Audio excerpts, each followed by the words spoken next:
नमस्कार मेरे प्यारे साथियों, कैसे हैं आप सब लोग। स्वागत है आपका इस यूट्यूब चैनल पर। तो पहला क्वेश्चन देखिए, लिखा है मनः बल की सही संधि क्या है। देखिए, कल आवाज़ बहुत धीमी हो गई थी, मुझे पता है, और कुछ लोगों ने कहा भी कि सर आवाज़ बहुत धीमी हो गई है, तो उसके लिए मैं क्षमा चाहता हूँ। कल दरअसल मैं दूसरी माइक को इस्तेमाल कर रहा था। आज आपको सही आवाज़ आ रही होगी। तो पहला क्वेश्चन देखिए, ये क्वेश्चन क्या है, मनः बल की सही संधि क्या है। मनः बल मतलब क्या, विसर्ग संधि हो गया। देखिए, जहाँ पर मना हो वहाँ पर मनो कर दीजिएगा, और जहाँ पर मनो हो वहाँ पर मना कर दीजिएगा हमेशा। तो ये हो जाएगा हमारा मनोबल। ठीक है। इसकी पीडीएफ आपको मिल जाती है टेलीग्राम पर। टेलीग्राम का लिंक इसी वीडियो के डिस्क्रिप्शन में है, टेलीग्राम को ज्वाइन कर लें। और चैनल पर जो लोग नए हैं वो कृपया सब्सक्राइब कर लें, बेल आइकन दबा दें, जिससे वीडियो का नोटिफिकेशन आपको मिलता रहे। देखिए, अगर ये प्रैक्टिस सेट आपको ईजी लगता है तो मैंने कहा है कि 50 में कम से कम 45 नंबर आपके होना चाहिए। अगर 45 नंबर आपके नहीं हो रहे हैं तो इसका मतलब कहीं ना कहीं ये टफ हो रहा है। ठीक है। तो 45 नंबर आपको टारगेट लेके चलना है। वीडियो में कम से कम 45 क्वेश्चन सही हों। मतलब अगर आप काट पीट कर देखें तो वीडियो में इसके नंबर होना चाहिए हिंदी में 90, क्योंकि वो वीडियो में एक क्वेश्चन 2 नंबर का है। यूपीपीसीएल में 55 नंबर की हिंदी है, तो उसमें 50 नंबर आपके हिंदी में होना ही चाहिए। तो आप ये देख लो कि अगर आपको इजी लगती है तो क्या इसमें आपके 45 नंबर यानी 45 क्वेश्चन सही हो रहे हैं काट पीट के कि नहीं हो रहे हैं, ये आप लोग देख लेना। ठीक है। चलिए अगला क्वेश्चन देखिए। अगला क्वेश्चन है, हंसाना क्रिया क्या है। तो हंसाना जो है ना, वो क्रिया क्या हो जाएगी। देखिए, सकर्मक भी लिखा हुआ है और प्रेरणार्थक भी लिखा हुआ है। तो हंसाना अगर जैसे कि प्रेरणार्थक नहीं होगा, क्योंकि सकर्मक क्रिया ही प्रेरणार्थक क्रिया होती हैं। तो अगर सकर्मक नहीं होता है तो सकर्मक और प्रेरणार्थक दोनों लगा हो तो प्रेरणार्थक करेंगे। अगर प्रेरणार्थक ना हो तो ये सकर्मक हो जाता है। ठीक है। क्योंकि हंसाना, वह हंसा रहा है, किसको हंसा रहा है, तो क्या हो जाएगा वहाँ पर कि सकर्मक हो जाता है। ठीक है। ये हो जाएगी यहाँ पर फिलहाल प्रेरणार्थक क्रिया। चलिए अगला क्वेश्चन देखिए, प्रेम सागर किस प्रकार के समास का उदाहरण है। प्रेम के सागर, यहाँ पर कारक लग गया प्रेम का सागर, तो प्रेम का सागर किस में आ जाएगा, हमारा तत्पुरुष में आ जाएगा। ठीक है। देखिए एक बात बता दूँ मैं आपको कि मैं ना अब डांट देता हूँ। जैसे कि मुझे अगर समझ में नहीं आता तो मैं डांट देता हूँ। अभी तक नहीं ऐसा कर रहा था, क्योंकि देखिए कोई फ़र्क नहीं पड़ता है। जैसे कि मान लो किसी को मैंने डांट दिया और उसको बुरा लग गया, तो वो नहीं देखेगा, कोई बात नहीं, ना देखे।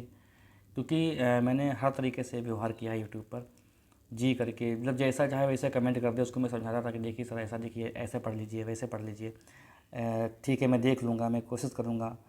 ठीक है। लेकिन अब वो ऐसी चीज़ नहीं रही दोस्तों, क्योंकि हर चीज़ की एक लिमिट होती है। अभी अभी क्या है, हिंदी में कितने व्यूज़ आ रहे हैं, 150 के आसपास व्यूज़ भी बहुत मुश्किल से आ पाता है। 150 के आसपास। अब 150 में अगर एक कम भी हो जाएगा ना तब भी कोई फ़र्क नहीं पड़ेगा, और 150 में अगर 50 लोग और जुड़ जाएंगे तब भी कोई फ़र्क नहीं पड़ेगा। क्यों?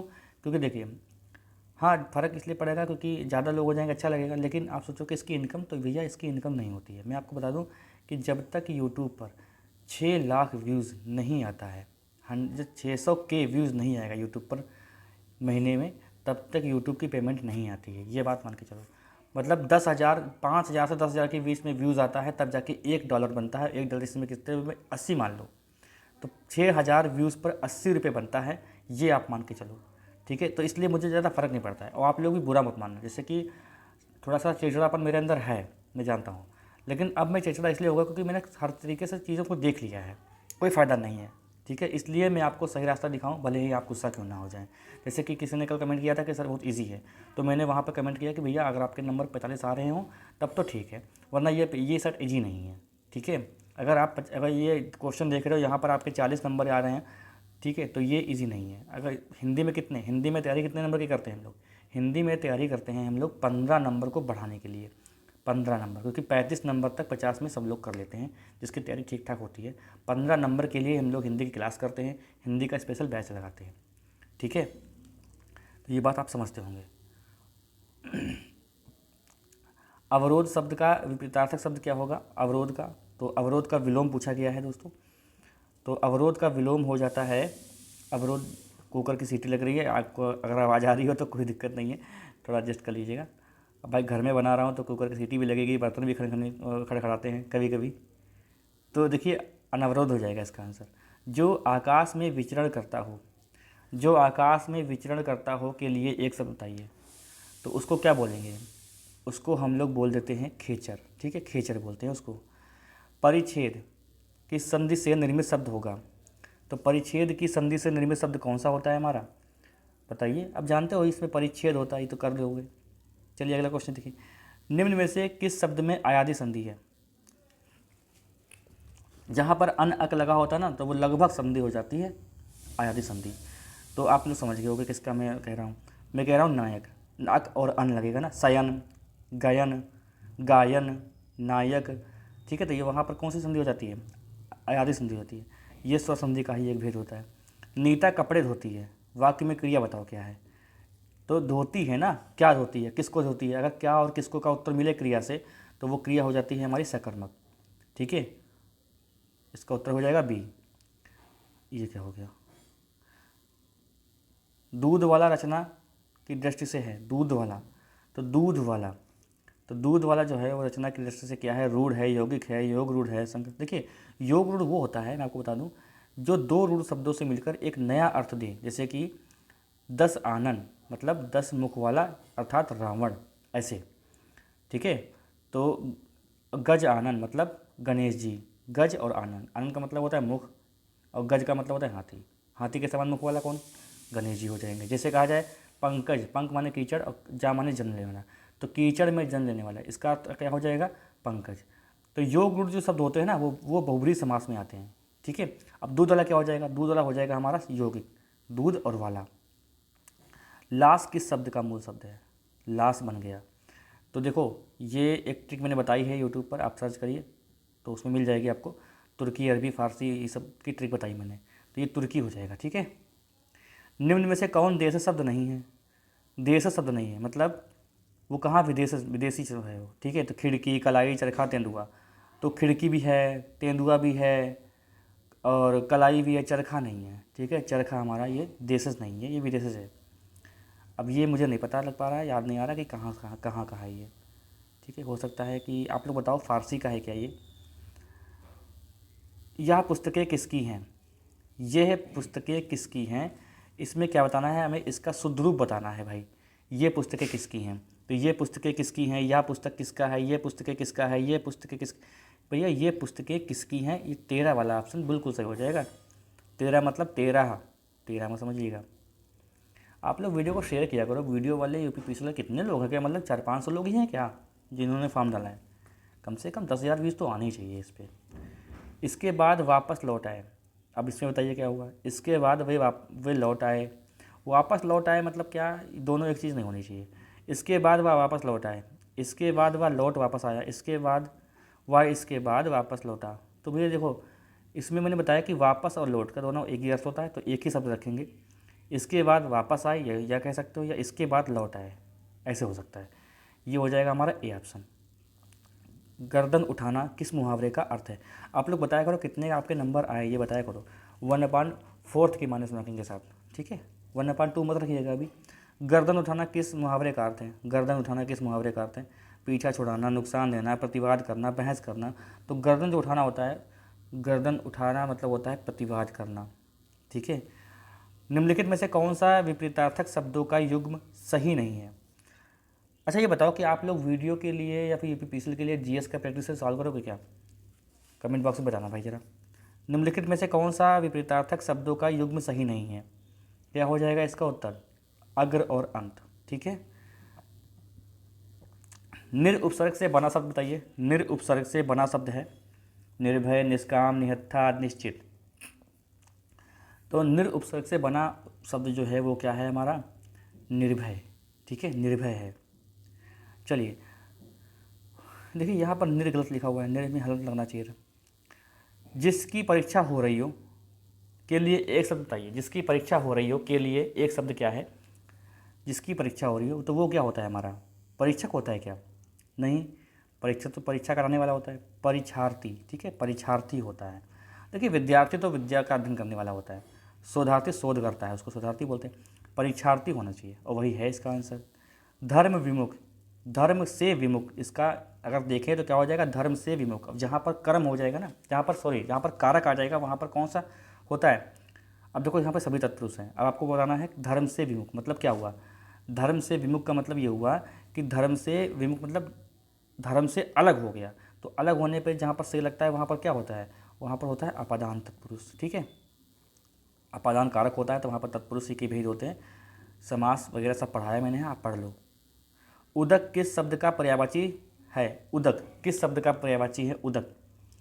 तो उदक जो है ना वो किस शब्द का पर्यायवाची होता है? वो होता है जल का, जल का होता है। निम्न में से किस शब्द का बहुवचन या प्रत्यय के प्रयोग से नहीं बनाया जा सकता?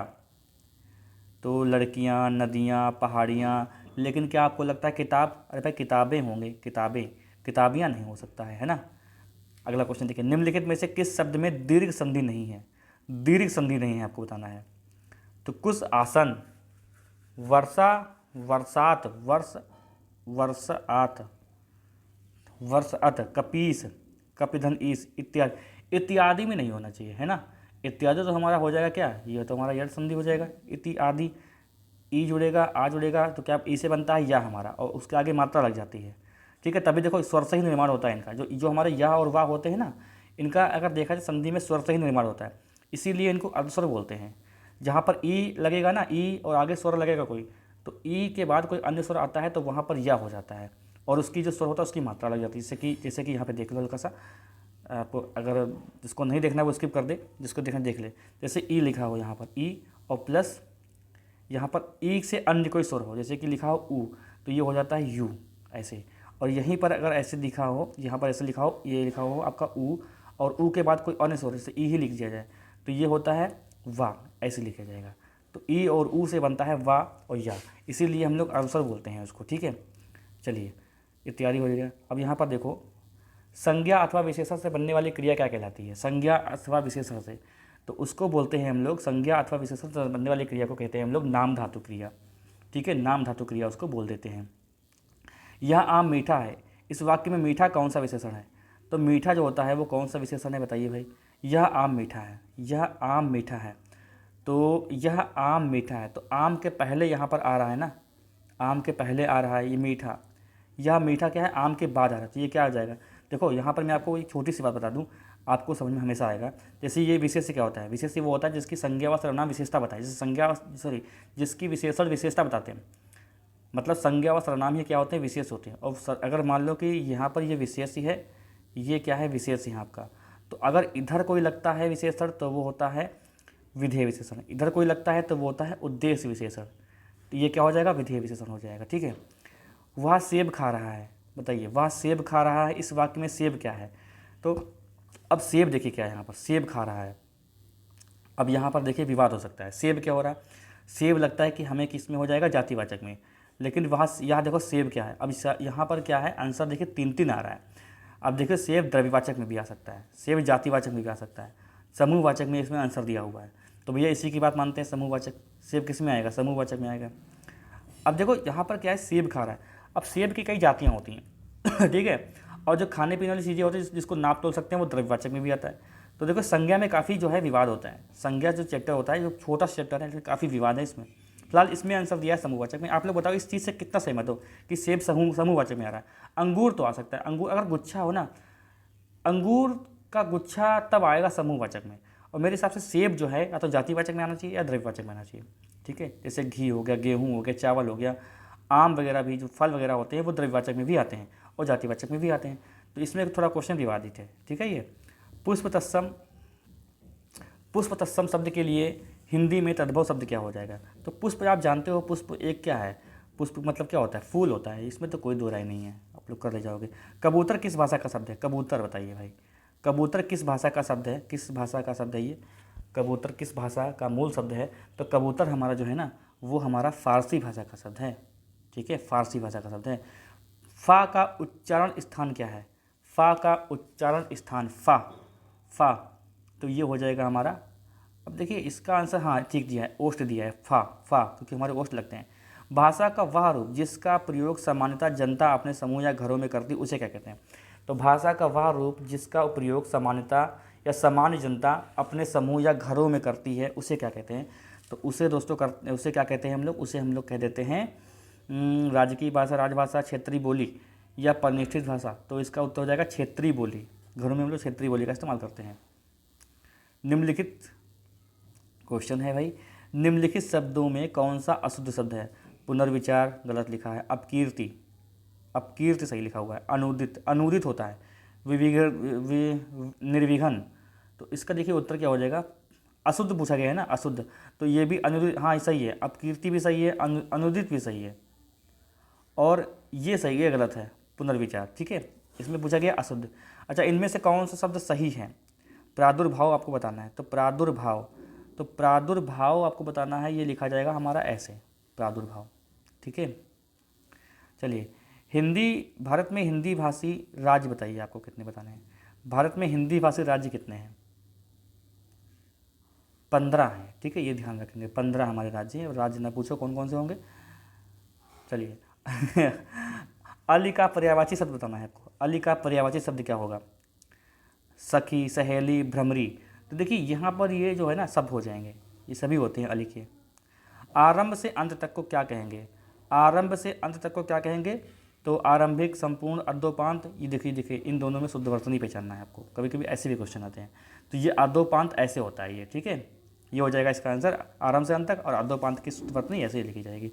जो मापा ना जा सकता हो, क्वेश्चन है जो मापा ना जा सकता हो, अमापित, अपर, अनुपेय, अपरिमेय, तो क्या बोलते हैं उसको, अपरिमेय, अपरिमेय जो होता है उसको मापा नहीं जा सकता है।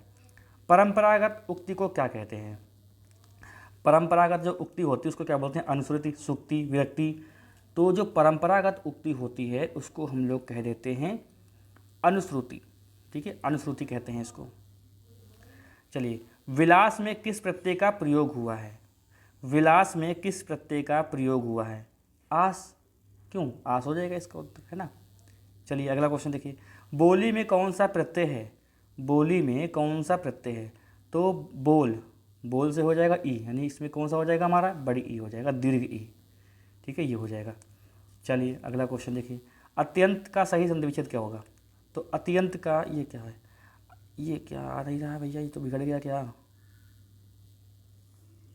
ये क्या हो गया, हाँ, अत्यंत का संधि विच्छेद क्या हो जाएगा, तो देखिए संधि विच्छेद क्या होता है, दोनों सार्थक शब्द हम लोग निकालेंगे, जो हमारा योग रूढ़ होता है ना, योग रूढ़ वो होता है संधि, ठीक है, तो अब दो रूढ़ शब्दों को मिला के बनता है यौगिक, योग रूढ़ बनता है, ठीक है, तो इसमें क्या हो जाएगा हमारा, इसका उत्तर हो जाएगा हमारा अति धन अंत। चलिए अगला देखिए, जगदीश में कौन सी संधि है, जगदीश में जगत धन ईश, तो क्या हो जाता है भैया इसका, व्यंजन संधि है जगत, ठीक है। निरोग में कौन सी संधि है, निधन रोग, तो इसमें क्या हो जाएगा, निधन रोग, निरोग देखिए ऐसे लिखा जाता है निरोग, ठीक है, ये हो जाएगा विसर्ग संधि। अगला देखिए, अक्षोहिणी का सही संधि विच्छेद बताना है, अक्षोहिणी का संधि विच्छेद क्या होगा, तो देखिए ये गुण संधि का होता है, ये उदाहरण, ये एक अपवाद होता है, तो यहाँ पर ये हो जाएगा अच्छ ऊनी। साहित्य लहरी किसकी रचना है, बताइए भाई, साहित्य लहरी किसकी रचना है, तो साहित्य लहरी जो है ना वो हमारी रचना है, किसकी है, तुलसीदास, कबीरदास, ये सूरदास की रचना है। सूर साहित्य किसकी आलोचनात्मक कृति है, सूर साहित्य किसकी आलोचनात्मक कृति है, क्या बताएंगे आप लोग, ये हजारी प्रसाद द्विवेदी इसका आंसर हो जाएगा, ये नोट कर लेना आप लोग, ठीक, मैंने कहा था काफ़ी पेन लेके बैठा करो आप लोग। आकाशदीप किसकी रचना है, आकाशदीप किसकी रचना है, प्रेमचंद, जयशंकर प्रसाद, निराला यशपाल, तो आकाशदीप जो है ना वो जयशंकर प्रसाद की रचना है, इसको भी नोट कर लेना। अंधा युग किस प्रकार की रचना है, अंधा युग किस प्रकार की रचना है, उपन्यास, काव्य, नाटक, तो अंधा युग जो है किस प्रकार की रचना है, ये हमारी रचना है काव्य नाटक की, ठीक है। चलो अगला देखो, चलिए, परमौषध का संधि विच्छेद क्या होगा, परमौषध का संधि विच्छेद क्या होगा, ये हो जाएगा हमारा परमधन औषध। सुरेंद्र में कौन सी संधि है, सुरेंद्र देखिए एक पाई लगी है, सुरधन इंद्र एक पाई लगी है, तो हमारा ये क्या हो जाता है, गुण, और यहीं पे 2 पाई लगी हो ना तो वहाँ पर वृद्धि हो जाएगा। चलिए अगला देखिए, मनोज किसका पर्यायवाची शब्द है, तो मनोज जो है ना, मनोज कामदेव, ठीक है, रतिपति, ये सब किसके हैं, ये कामदेव का होता है, ठीक है। अगला क्वेश्चन देखो, श्रवण, क्वेश्चन है श्रवण का सही संधि विच्छेद क्या है, श्रवण का सही संधि विच्छेद क्या होगा, श्रोधन अन, ठीक है, ये इसका सही संधि विच्छेद। अब 50 क्वेश्चन हो गए। अब आप लोग बताइए कितने आपके क्वेश्चन सही हुए। और यहाँ तक वीडियो देखा तो आपको नाइस कमेंट करना है और अपने साथियों को भी जोड़े भाई, इससे व्यूज़ बहुत कम आ रहे हैं, मन नहीं लगता है इसे, मतलब 100-150 व्यूज़ में मन नहीं लगता, कम से कम भाई 1000-1500 तो व्यूज़ आए गए। सबके आते, मेरे क्यों नहीं आते? आप लोग क्यों नहीं लेके आते हो भाई? शिकायत है आप लोगों से। आप लोग वीडियो को शेयर किया करो, जहाँ पर भी जुड़े हो ना, व्हाट्सअप पे जो भी ग्रुप बनाया है, टेलीग्राम पे, फेसबुक पे, जहाँ पर भी हो वहाँ पर सबके साथ शेयर किया करो वीडियो को। व्यूज़ लेके आओ, मुझे व्यूज़ चाहिए भैया, ठीक है। मैं इसके अलावा कुछ नहीं मांग रहा आपसे कि पैसे दे दो मुझे 100-200 रुपये। आप व्यूज़ लेके आओ, आपकी गारंटी है ये मतलब आपकी जिम्मेदारी है कि आपको व्यूज़ लेके आना इस चैनल पर, ठीक है। तभी और आगे काम करने में मज़ा आएगा, साथ बना रहेगा हम लोगों का आगे तक। तो चैनल पर जो लोग नए हैं ना, वो कृपया सब्सक्राइब कर ले, बेल आइकन दबा दे, जिससे वीडियो का नोटिफिकेशन आपको मिलता रहे। जीएस का प्रैक्टिस सेट आएगा दोपहर में, देखते हैं कि कौन कौन देखता है उसको, ठीक है। चलिए मिलते हैं नेक्स्ट प्रैक्टिस सेट में।